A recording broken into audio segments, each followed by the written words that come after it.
Welcome to Not Like This. Not like this.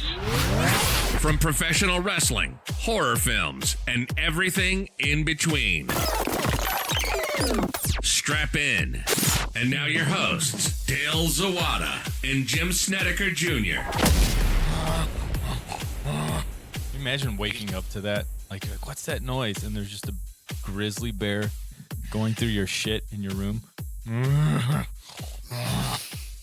you're like, I'm just gonna kill myself real quick. Right now, there's some people out there listening going, my significant other snores like that. I hear it every fucking night. Yeah. It's that sleep apnea, bro. Oh, cracking it open. You crack it open. I got mine ready to go. It's strong. It's Chief J Strong beer. It's very good. Well, guys, we did it. We launched our Patreon page. We did it. Middle of the week, I'm like, hey, Dale, we don't have any patrons. And Dale was like, you didn't actually, you really thought that was going to be a thing? And I was like, well, a couple people mentioned it. And I thought, I believed them. Well, one of those people is Topanga. Shout out to Topanga. She's in the $5 movie tier. She gets a free shout out on top of that. She got to watch Halloween on Halloween. There were some little technical glitches, but I made it happen. And shout out to BP. Shout out to Brandon Peterson. Brandon. Friend of the show, Brandon Peterson. Huge shout out. Yeah, huge shout outs to Topanga, Brandon.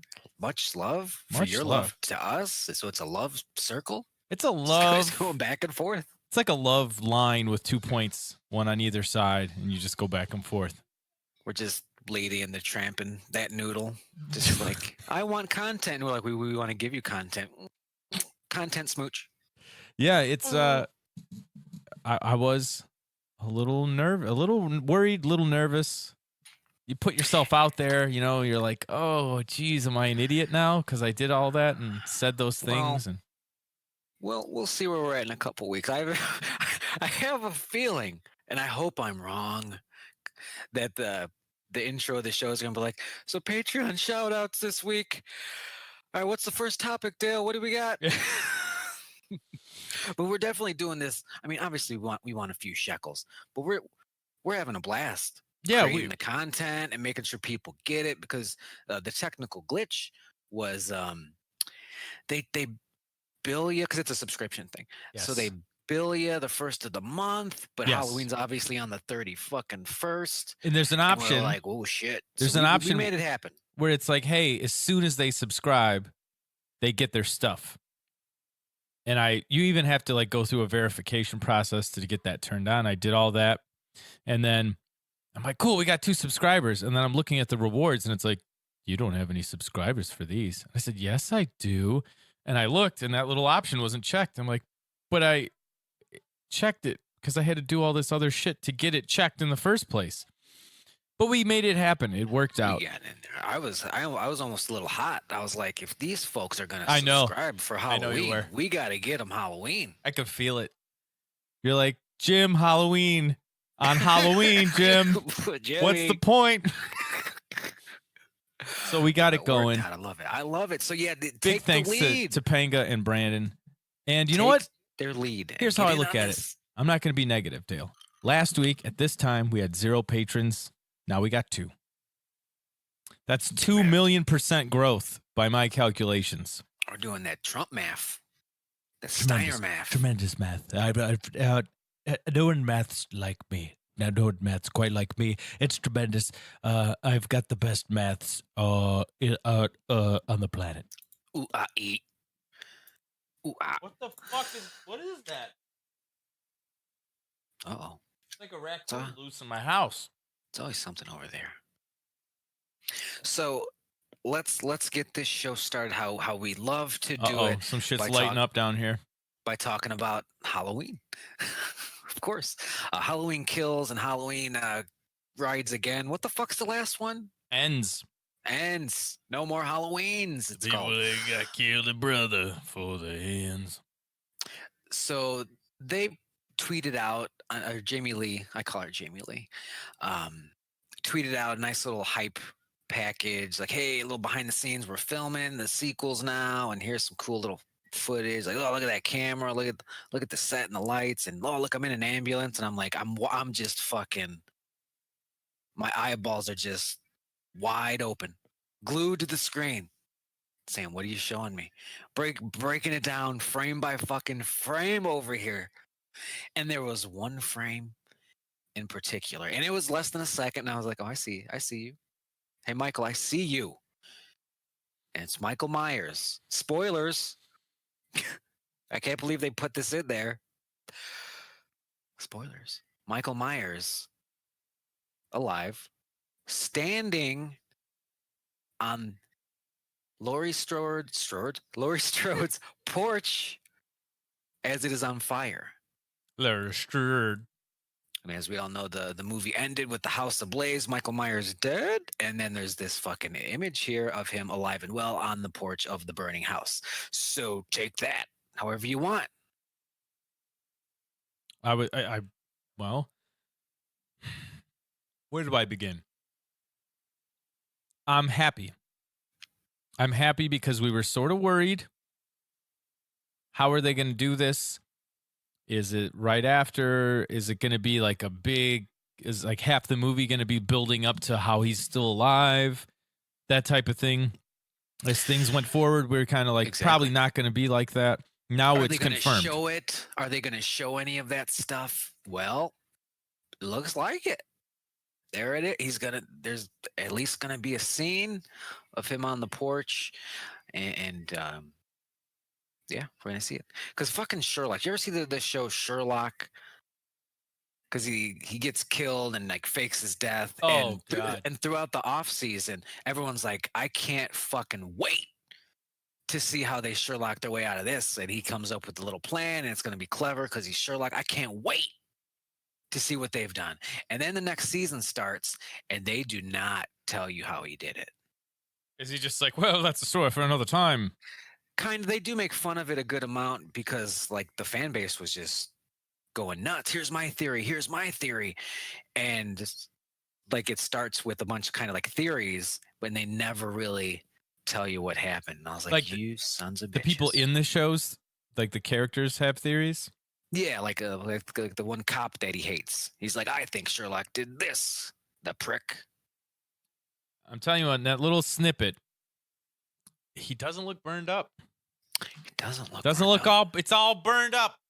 It's all burned up. He doesn't. That's better. You do it so much better. Why does it keep happening?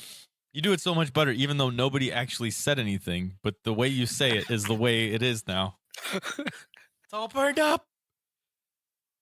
So backdoor, trapdoor. Like he's not on fire on the porch, you know?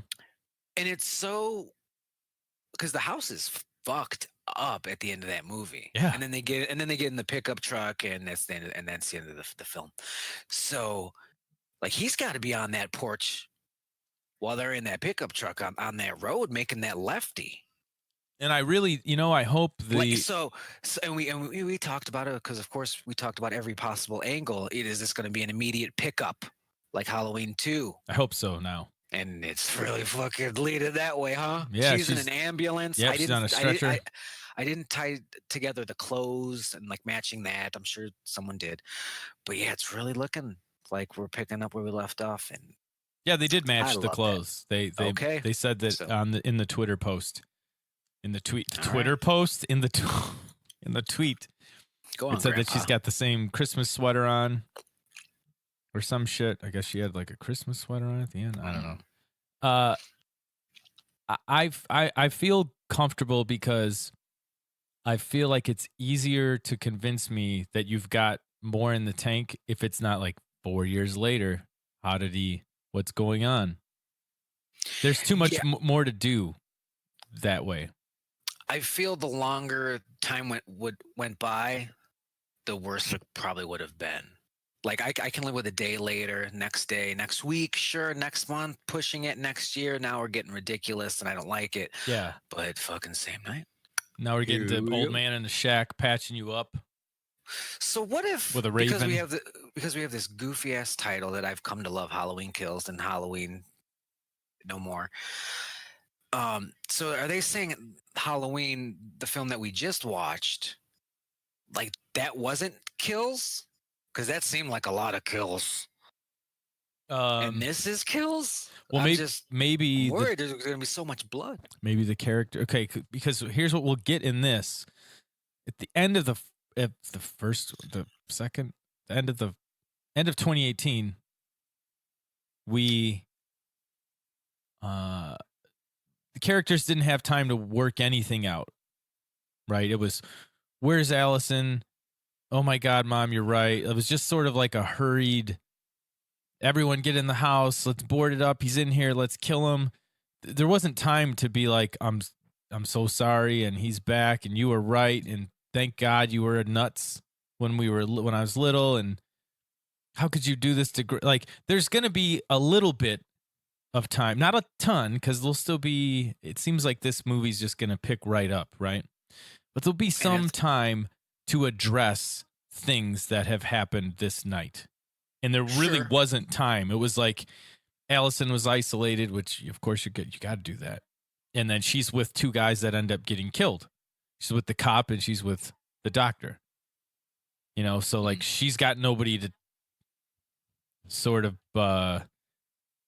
even how do I put it? Like she can't be like, oh my God, Grandma was right to anybody, because those people are dead.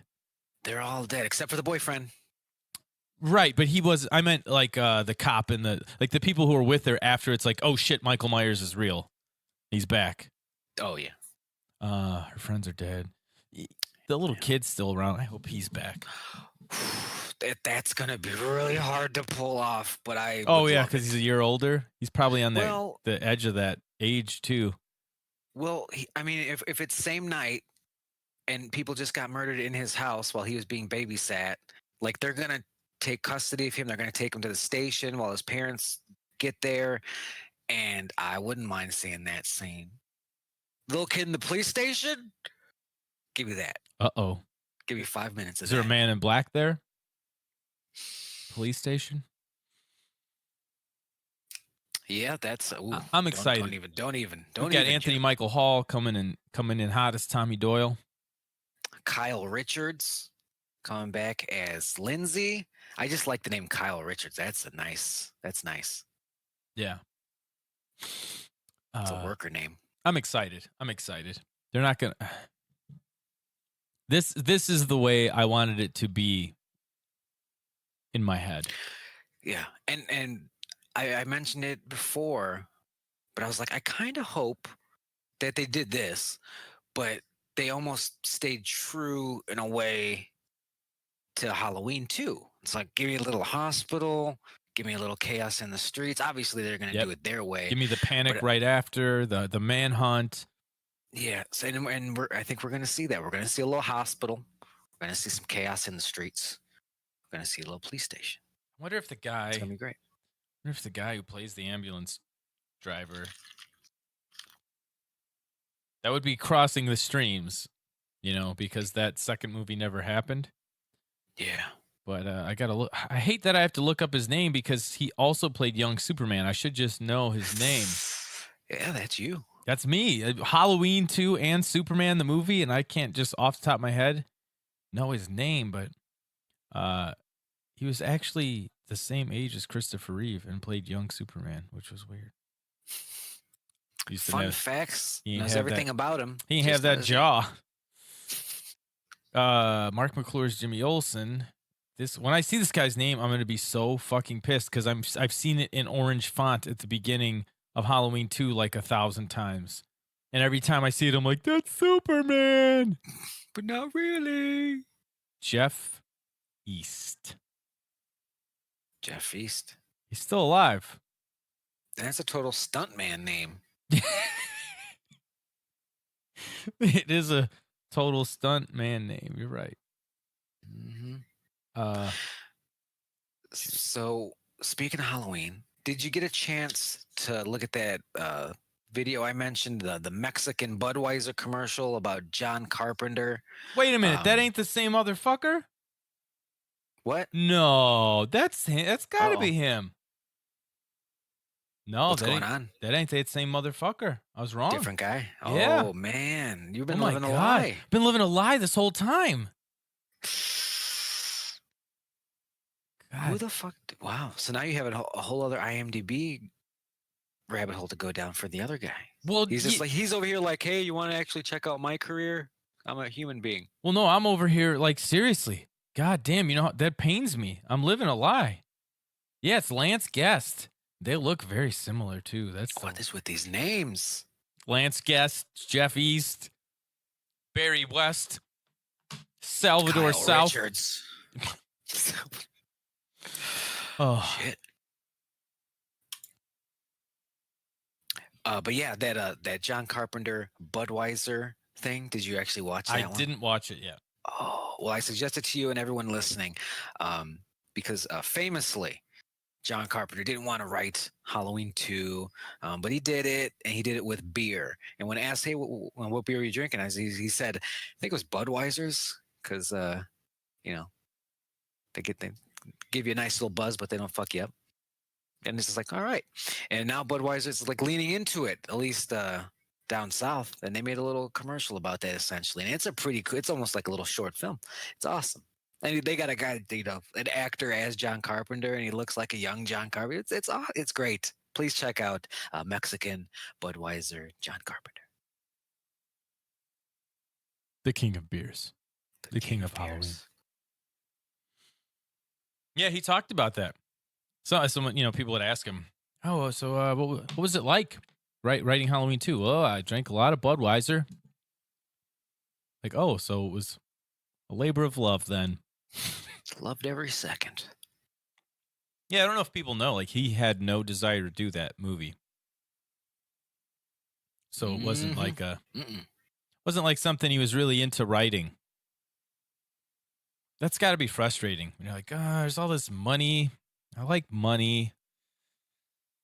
Yeah, I'll do it. I kind of don't want to, but it's money.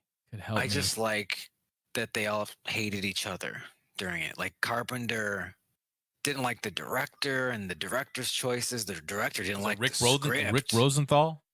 Yeah. So the writer didn't like the director. The director didn't really like the writer.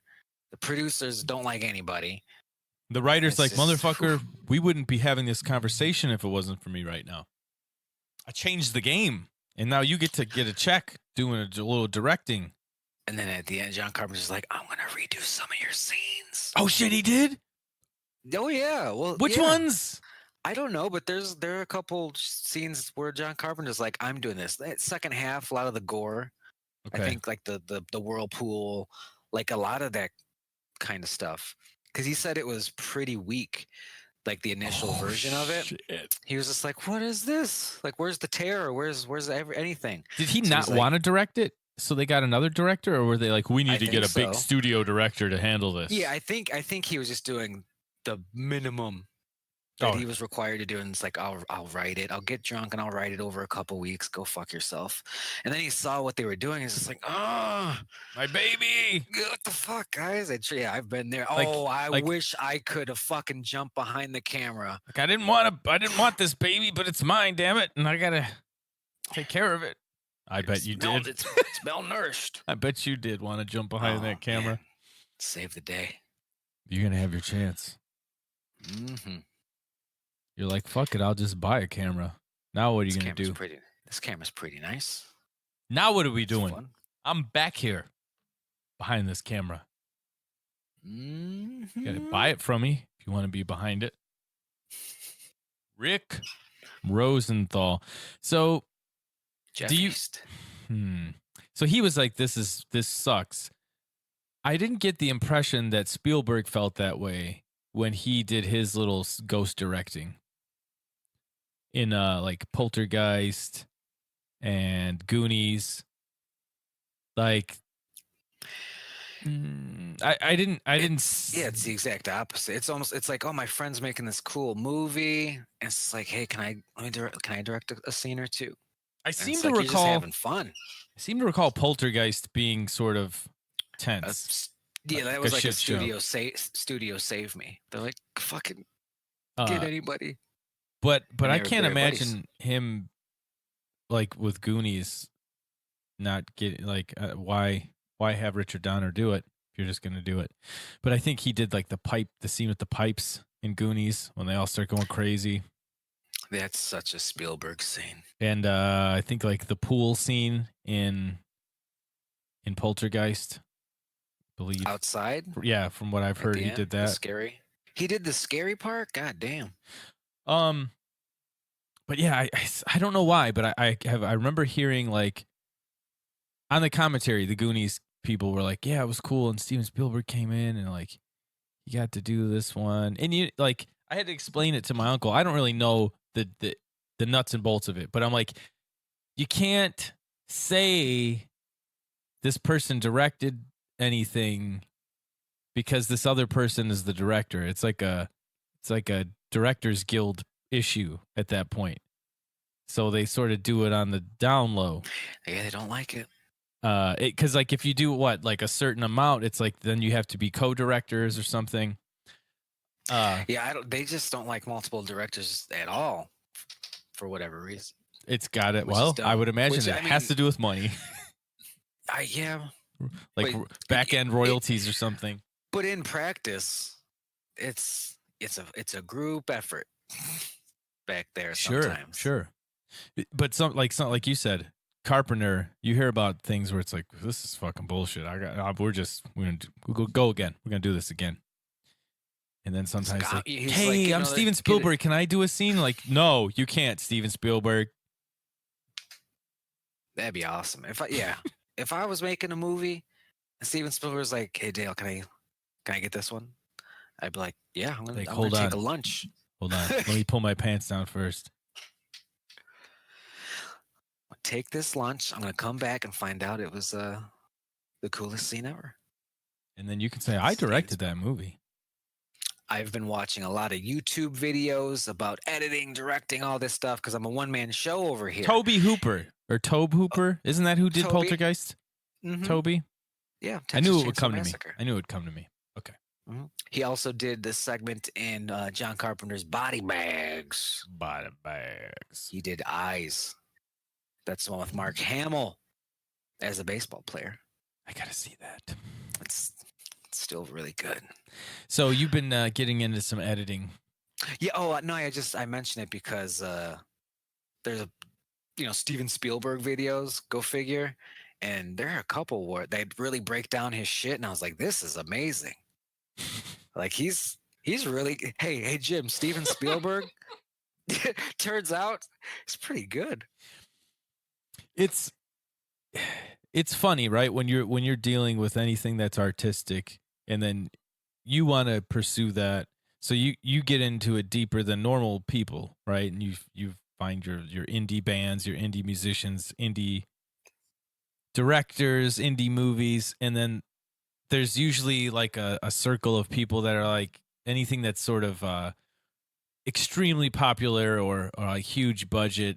It's just sort of like, yeah, whatever. But then when they break down their craft, I have a good analogy here for you. Or I don't know, it's not really an analogy.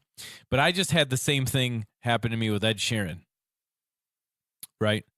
Because it's the singer. It's sort of like I would imagine if you're in film school, people are like, fucking Steven Spielberg, come on. What are you, some mom? And with Ed Sheeran, it's like, Ed Sheeran, come on, man. I only listen to things you've never heard of that nobody else listens to. But I watched a like hour and a half documentary about him writing. I don't know the names of his albums, but it was like he had the album that broke him, and then the next album was even bigger. But this was before this album came out. Him breaking down like he's writing it and collaborating with people and just how he got his start and everything. I'm like, God damn, this motherfucker working his ass off. And then you watch him in a room writing these songs that you've heard on the radio a million times. You're like, oh, it's like the first draft. It just sounded like that. I'm like, okay, maybe this Ed Sheeran guy. I think he's got a career. He's got a future in this business.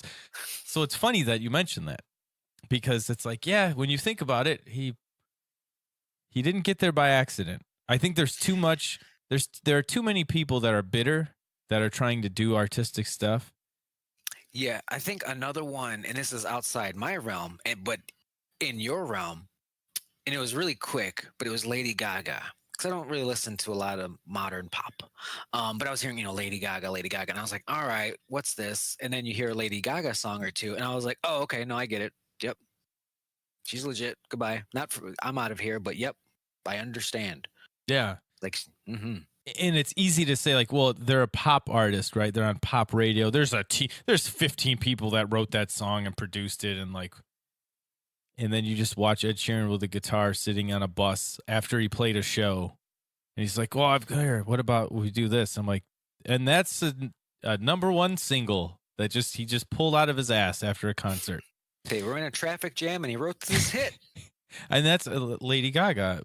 She writes most of her own stuff, from what I understand, and she's one of those artists that can just be up on stage alone with a piano and entertain a crowd, and captivate people, and that goes a long way too. It's easy. It's an easy out to be like, yeah, some pop artists, they can't really sing like that, which some of them can't. Which that's why that argument happens, and they're not writing their own shit, and things were different back in the day.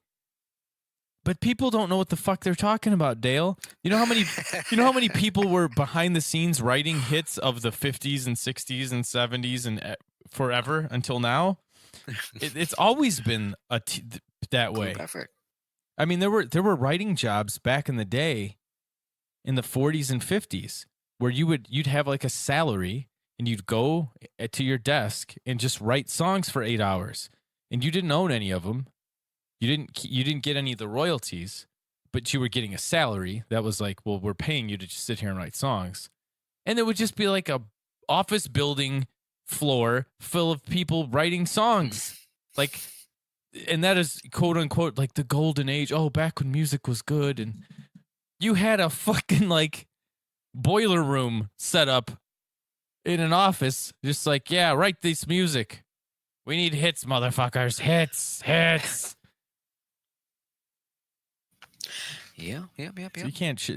There's people out there that are the real deal. There always has been. There always will be. And just start by not shitting on other people. Because what does that do for you? It doesn't do anything, really. So yeah, I'm not surprised that you pull up this Steven Spielberg video and you're like, oh, I think this guy. I think he knows what he's talking about. He might be really good. I have been seeing the commercials on YouTube for Ron Howard's masterclass too.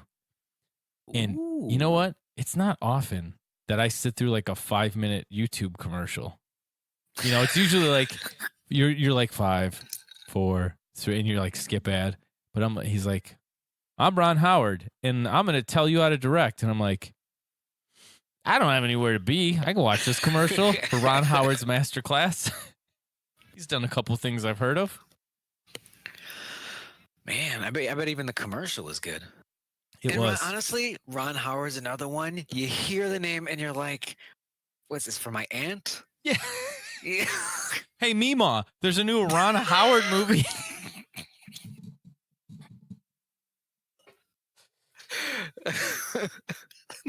Exactly. But you know what? He's next. I'm going to go down that rabbit hole, and I'm going to find out. Guess what? He's one of the most talented people in Hollywood. Go figure. I'm sure that's going to be the case. How did this happen? Oh, was it an accident? Okay.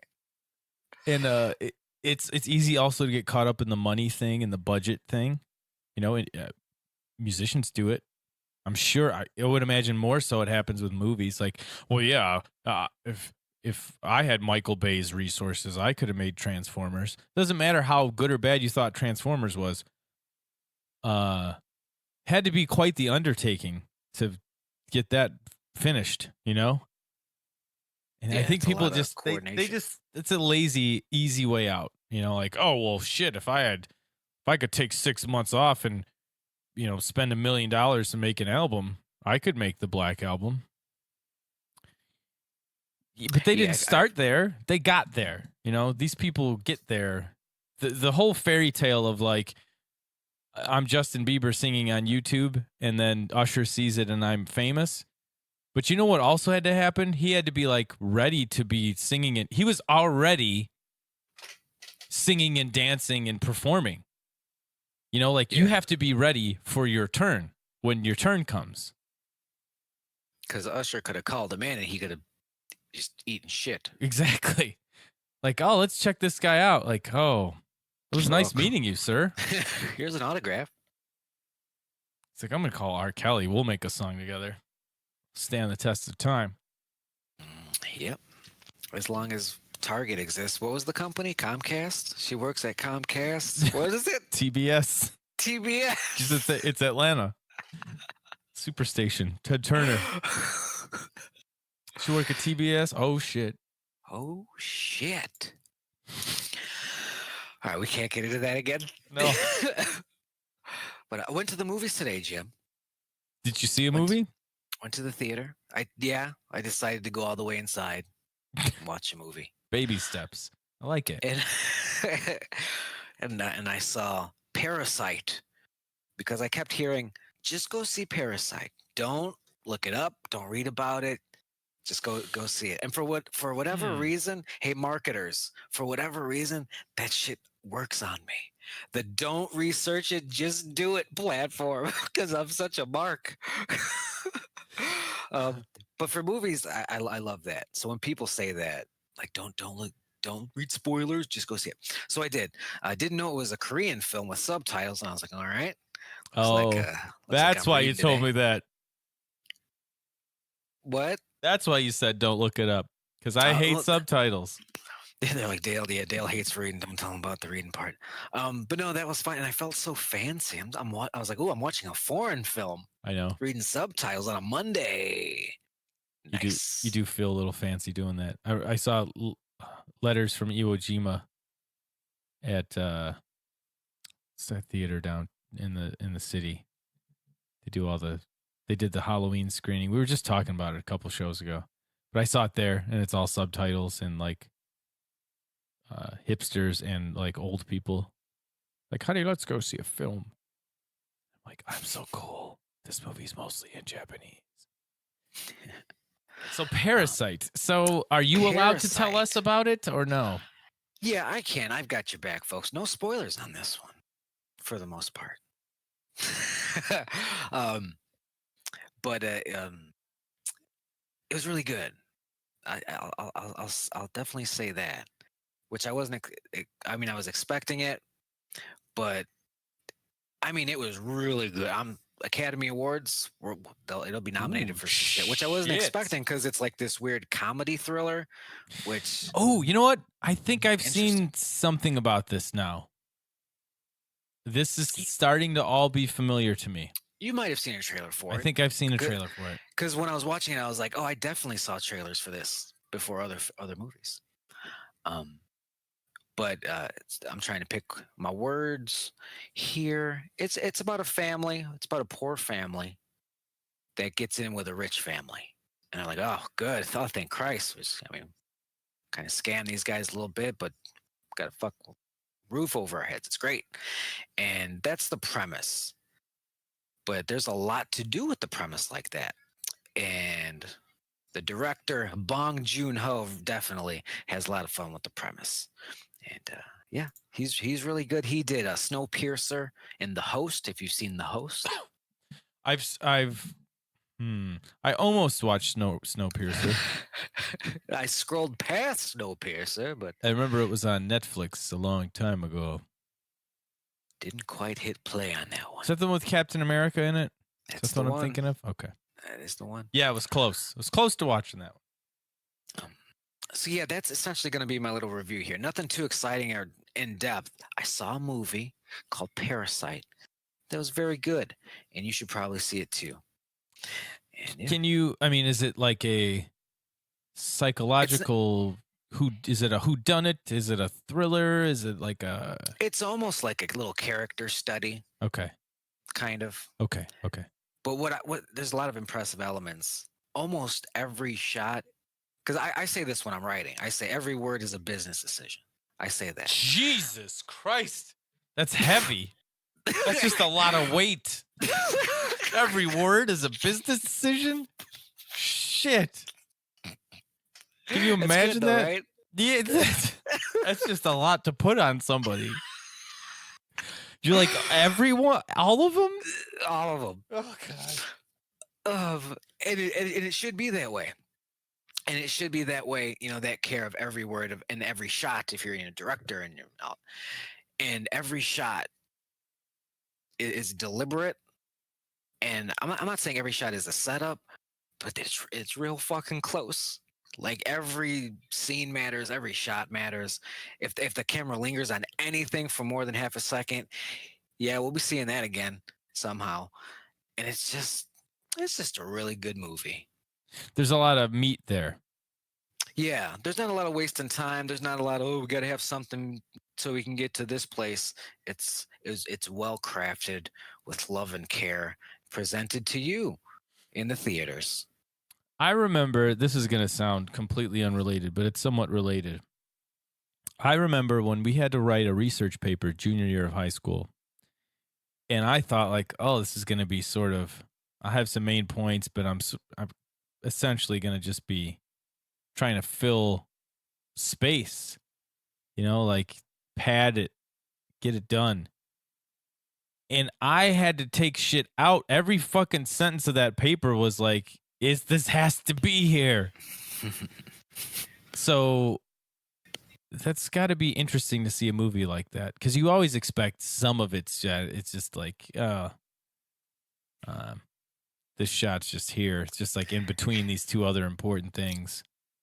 And I didn't even really notice it until the second half of the movie when things were really getting going and we're starting to get payoffs to things that were set up that I didn't even know were being set up. And I was like, damn. You're like, oh, I was set up. Oh, shit. I was like, what's a mark? It's What's me. a mark? Dale's a mark. It's all burned up. That's a good feeling. That's a good feeling. There are very few albums like that. There are very few albums where it's like every single song on here needs to be here. You know what I mean? Like, to make this whole thing work. And if you take one of these songs out, it's just not the same. I feel that's what people probably refer to as a perfect album. Because what is a perfect album? It's like, well, every song is awesome and is important. Like, so, in my what opinion, are some perfect ones? Like Revolver by the Beatles, you can't take anything off there. There's not like a throwaway song on that. You know when you really started, okay, so the album as a format didn't really start taking off until like the mid 60s, and then late 60s you're getting more into the album as its own art form, because it was very singles driven. Like we want a single and we got a B-side, and then basically a compilation of these singles they would just slap together as an LP. That was how an album was conceived. But then you had these bands in the 70s getting all full of themselves, smoking a lot of reefer, dropping acid, and they're like, no, man, it's like an experience. I'll give you another one. Wish You Were Here by Pink Floyd. It's just my personal Pink Floyd album pick. Like, that's my favorite one. Pink Floyd has almost all great albums, but that's just my personal favorite one. And man, there's not like a minute. There's one, like the whole first side of the album is basically one track that's really long. So you're thinking like you could definitely have cut shit out of there, but you really can't. Not when you listen to it start to finish. It's just perfect. It's a perfect sequencing of things. And then you got into the concept albums. Like Rush's 2112, where it's like, oh, the whole side one of this is just this. They're different songs, right? But they all sort of run together, and there's all like a common story. There's a lot of that, and then you got into the 80s. The album was firmly established as a format. MTV sort of brought the singles mentality back, and then by the 90s, what you would have is instead of an industry built on singles where people are buying singles, that still happened. But what you would do is you'd be like, okay, this song's a hit. This song is a fucking banger, hit song. The 13 other songs in this album are gonna suck, and they're just fucking just filler. But you're gonna go to Sam Goody and spend $22 on the CD for this one fucking song. And I think that backfired in the old record industry. You had a lot of one-hit wonders, or if not a one-hit wonder, like maybe a 2 or 3 hit wonder, but that was spread out over 2 or 3 albums. It was a long investment, especially in rock. Like it was common in rock. Once you got into the boy bands, the Britney Spearses, the Christinas, then you'd have albums that have like 4 or 5 like smash chart topping singles again, right? But fucking, like I don't want to say a band's name because I don't even want to pick on this particular band because there are so many you could do it with in the 90s with 90s rock bands. But it would be like, in the CD era too, it was like CDs, because they can fit so much more than a regular album.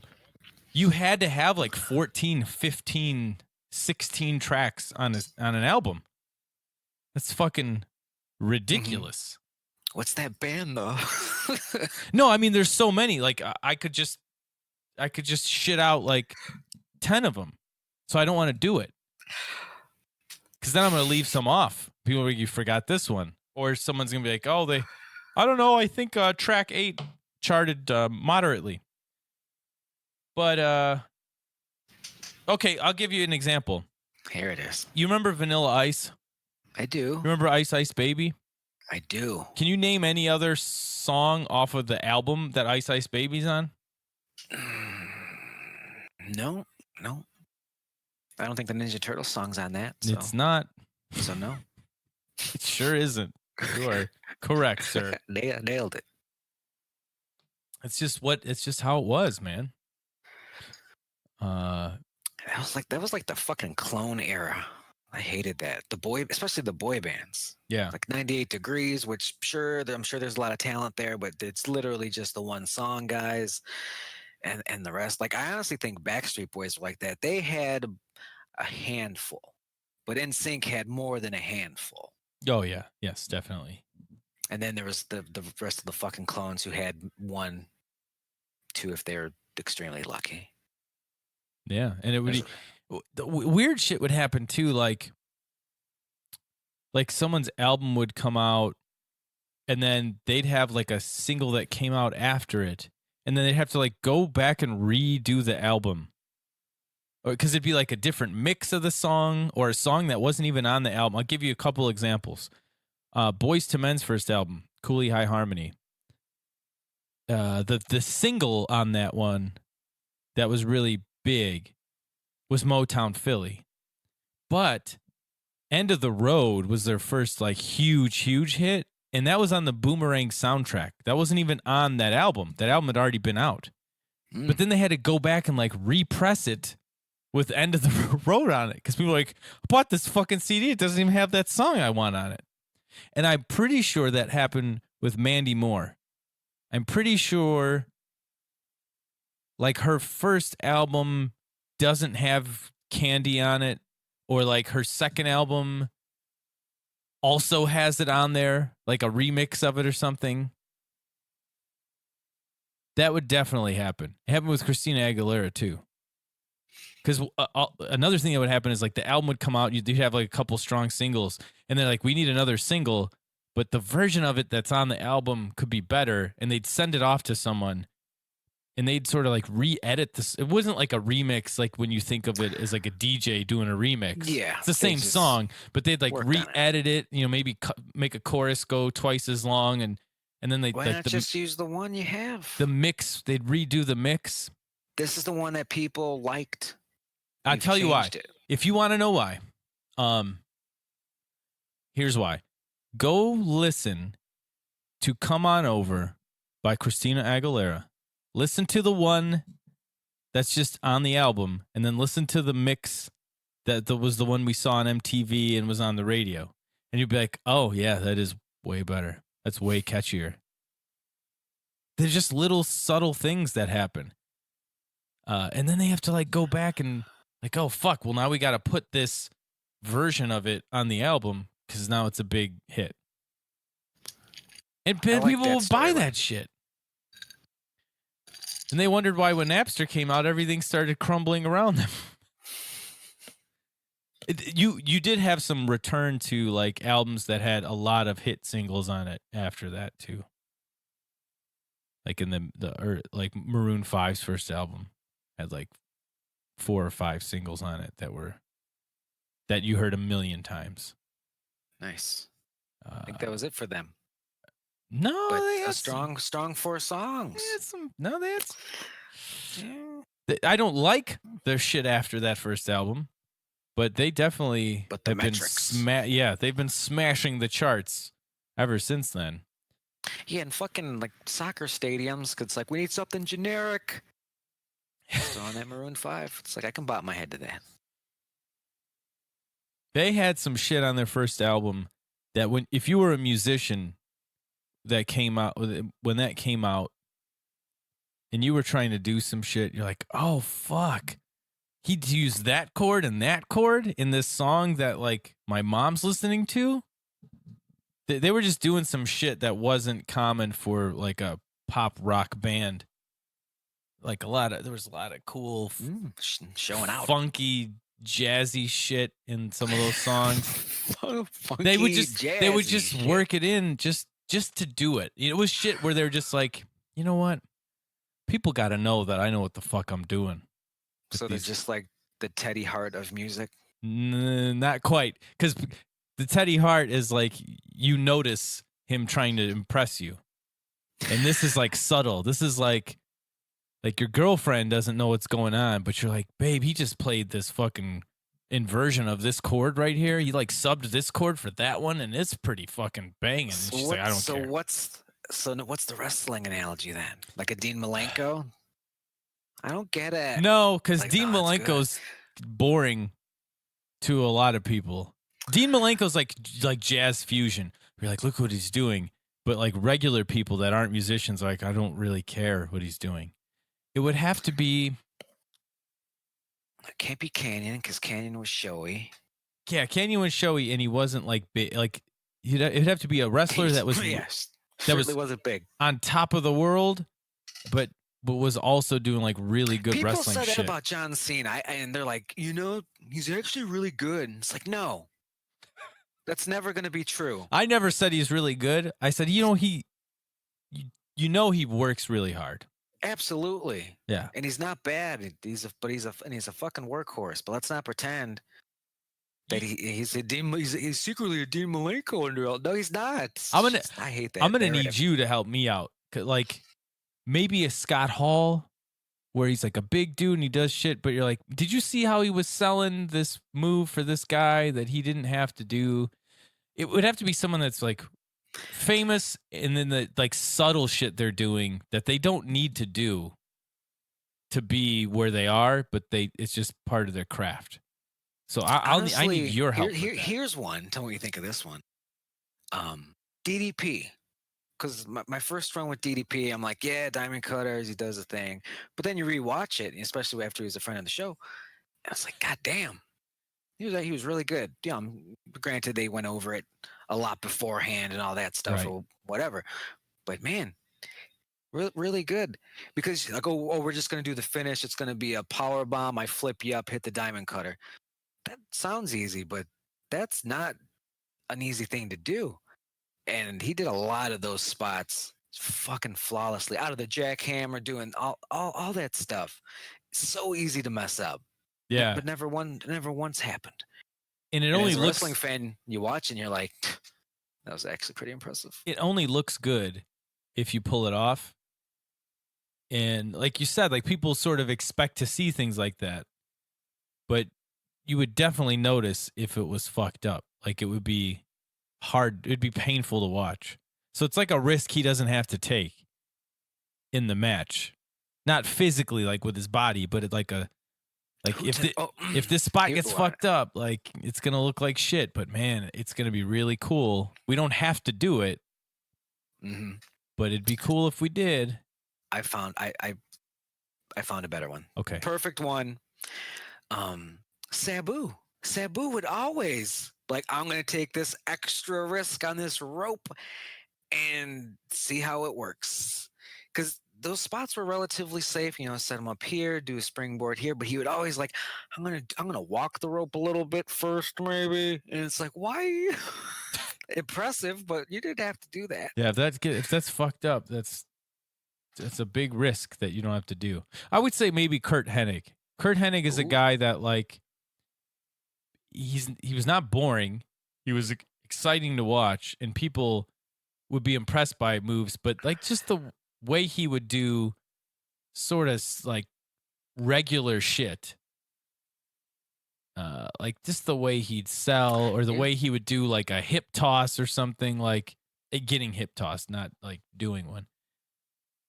Just subtle shit where like, and a lot of people thought he was boring, and it's like, right? No, he's actually really good. It's not just a gimmick. But he's not Dean Malenko. He's not like he had wrestled at a high level in the WWF during their heyday.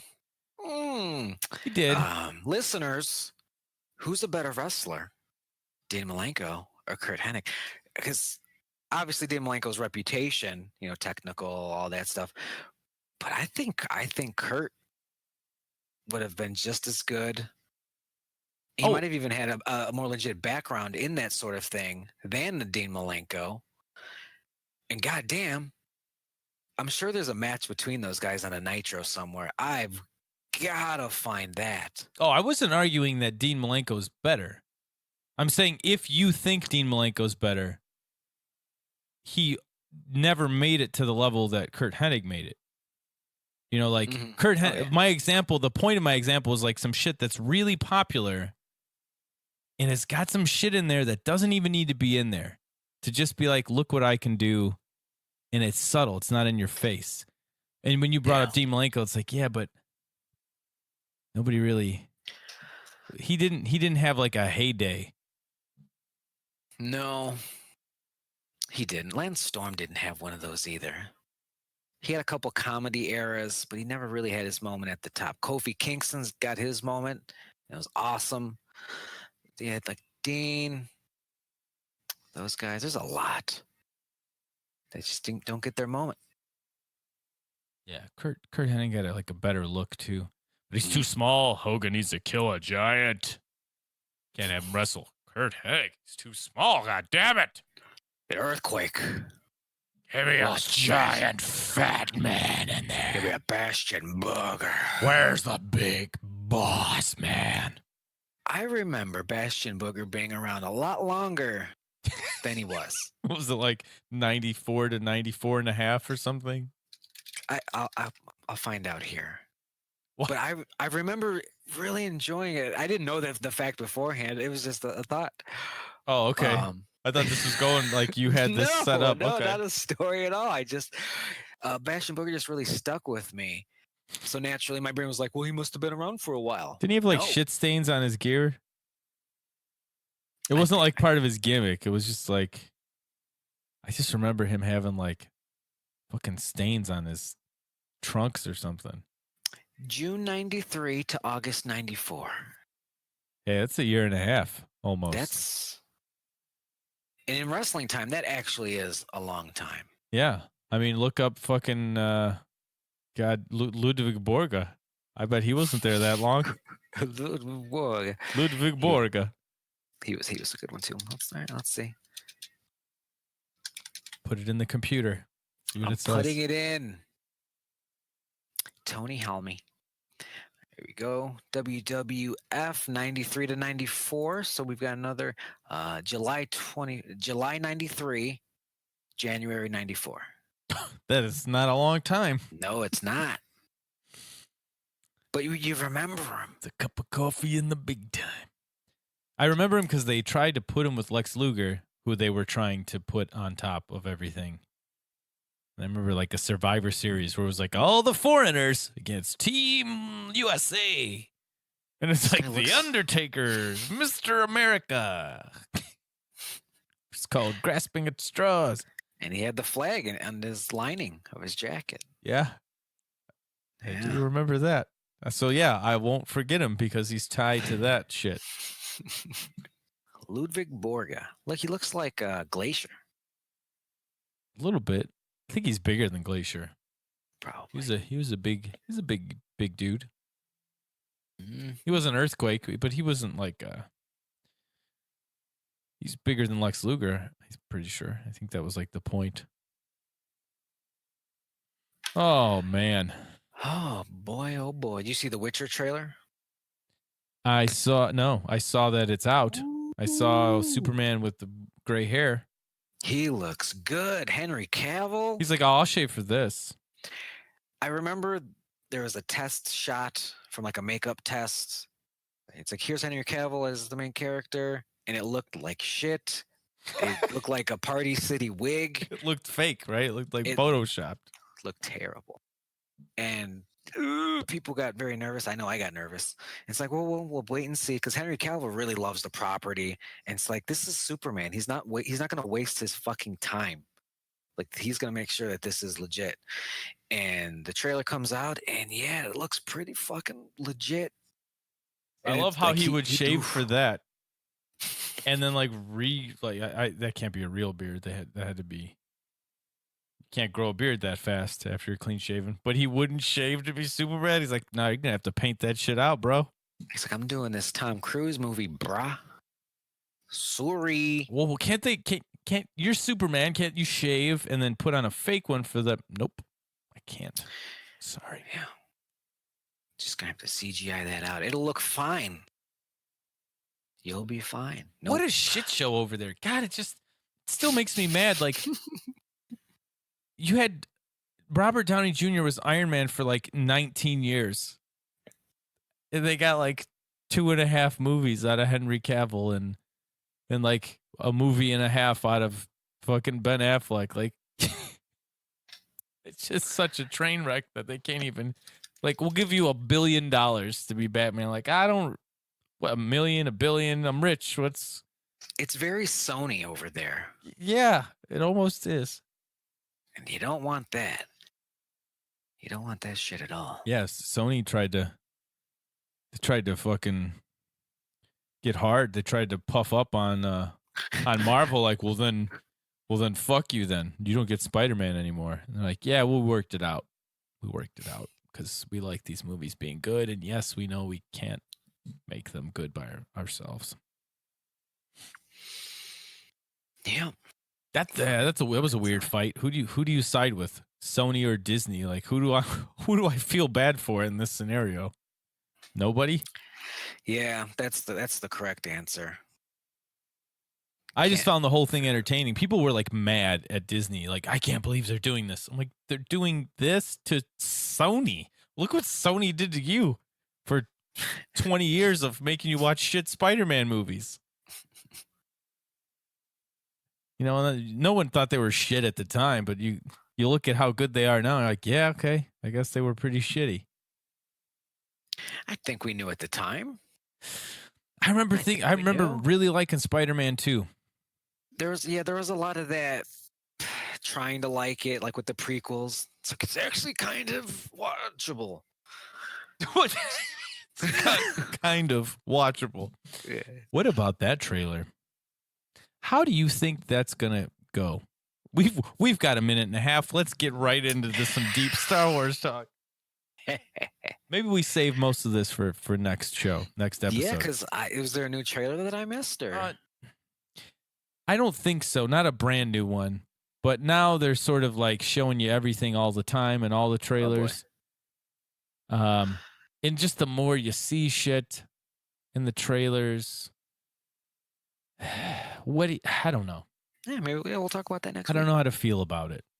I don't know where to put my expectations. That's what I'm getting at. Well, next week we'll examine it a bit, because it's December 20th for that fucking movie. That was a trailer. I think I did just see that. I saw that trailer today. I think. Yeah, my expectations. I think the reason I was high on Force Awakens more than a lot of people is that my expectations were pretty low. Like, going into it, I'm like, I don't know if I'm even going to enjoy this as like a popcorn movie. So I was pleasantly surprised.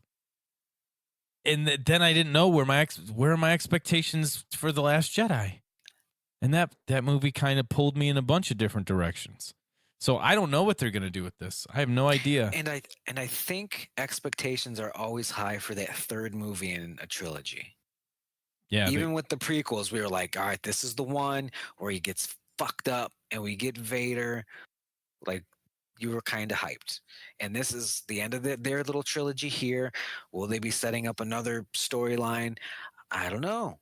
But that's enough to get a lot of people hyped. In episode 3, definitely had some of that Spider-Man 2 you were talking about. Where people are like, well, yeah, the first 2 are bad, but Revenge of the Sith's pretty good.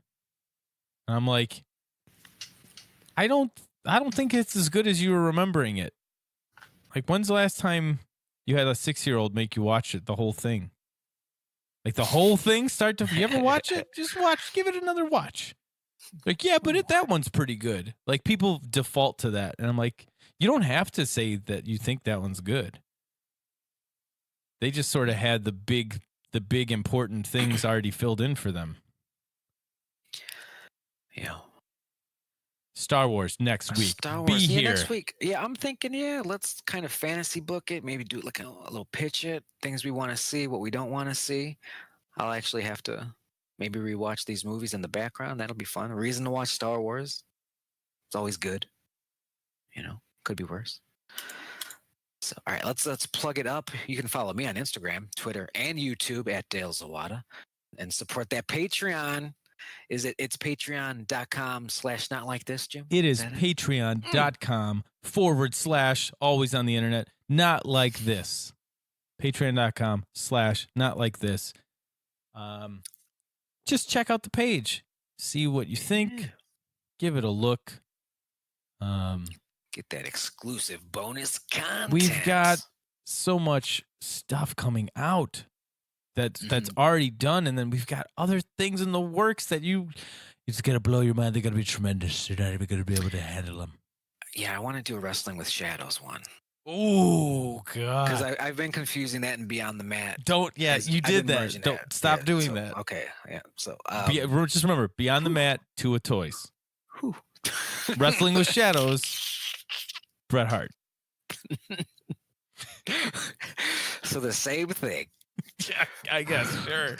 Bret Hart's walking around barefoot with toys. Beautiful. We'll take a shower in Sonny's locker room, just for convenience. Any shows or anything, Jim? No shows coming yet. We've got some shows coming up in December, or a show coming up in December.